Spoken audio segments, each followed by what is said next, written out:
Hi friends, welcome to Vasavi YouTube channel. ఈరోజు ఎంత simple and టేస్ట్గా చేసుకునే మసాలా ఆలు కర్రీని ఎలా చేసుకోవాలో చేసి చూపించబోతున్నాను. సో ఇప్పుడు మనం లేట్ చేయకుండా ప్రాసెస్లోకి వెళ్దాం. ముందుగా మసాలా ఆలు కర్రీ కోసం మనం పల్లీలు, నువ్వులు, ఎండు కొబ్బరిని మంచిగా వేయించుకోవాలి. సో అలా వేయించుకున్నాక ఒక మిక్సర్లో వేసేసుకొని కొన్ని నీళ్ళు పోసుకొని మెత్తగా పేస్ట్ లాగా ఇలా మిక్సీ పట్టేసుకోవాలి. ఇప్పుడు దీన్ని మనం పక్కా పెట్టేసుకుందాం. ఇప్పుడు మళ్ళీ స్టవ్ వెలిగించి ఒక గిన్నె పెట్టుకొని అందులో నూనె కొంచెం మంచిగా ఇలా వేడి కాగానే ఇప్పుడు దీంట్లో కొంచెం జీలకర్ర, కొంచెం ఆవాలు వేసుకోవాలి. సో జీలకర్ర ఆవాలు ఇలా నూనెలో వేగుతుండగానే ఇప్పుడు మనం ఇందులో సన్నగా కోసుకున్న ఆనియన్స్ కూడా వేసుకోవాలి. ఆనియన్స్ వేసేసుకున్నాక ఇప్పుడు దీని మీదకి వెళ్ళి కొంచెం మసాలా స్పైసెస్ని కూడా యాడ్ చేసుకోవాలి. అంటే ఆయిల్లోనే వేసుకోవచ్చు ఫస్ట్, కాకపోతే నేను మర్చిపోయి ఆనియన్స్ ఫస్ట్ వేసేసాను.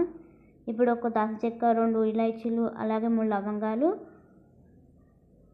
లాస్ట్కి ఒక 2 బిర్యానీ ఆకులు వేసుకోవాలి.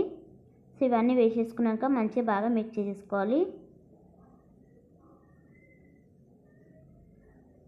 ఇలా అంతా మంచిగా మిక్స్ చేసేసుకున్నాక ఇప్పుడు కొంచెం కరివేపాకు కూడా వేసుకోవాలి.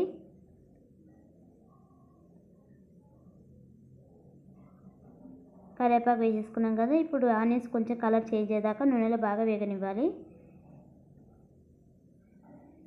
చూడండి, ఆనియన్స్ మంచి నూనెలో కలర్ చేంజ్ అయినాయి కదా. ఇప్పుడు దీని మీదకి వెళ్ళి ఒక చెంచా అల్లం వెల్లిపాయ పేస్ట్ వేసేసుకొని అల్లం వెల్లిపాయ పేస్ట్ మంచిగా వేగిపోయాక మనం ముందుగా నూనె పెట్టుకున్నాం కదా, పల్లీలు, కొబ్బరి, నువ్వులు వేసి చేసి పెట్టుకున్నాం కదా. సో ఆ పేస్ట్ని కూడా ఇందులో వేసేసి ఇప్పుడు దీని మీదకి వెళ్ళి ఒక 2 చెంచాల కారం వేసుకోవాలి. కారం వేసేసుకున్నాక ఒక సగం చెంచా పసుపు వేసుకోవాలి.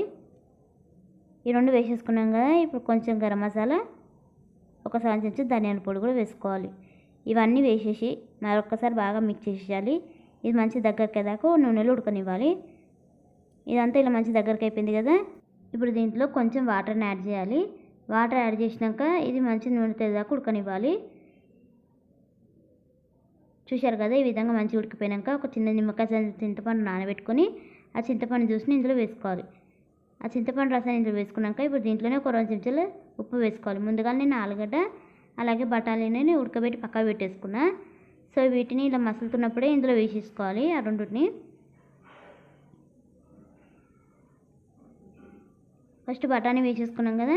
బఠానీ వేసేసుకున్నాక ఇప్పుడు దీంట్లోనే ఉడకబెట్టిన ఆలుగడ్డను కూడా వేసేసుకోవాలి. ఈ 2 వేసుకున్నాక ఒక 2 నిమిషాలు బాగా మంచి దగ్గరికి అయ్యాక ఉడకనివ్వాలి. సో చూశారు కదా, ఈ విధంగా మంచి దగ్గరికి అయ్యాక ఉడకనిచ్చినాం కదా.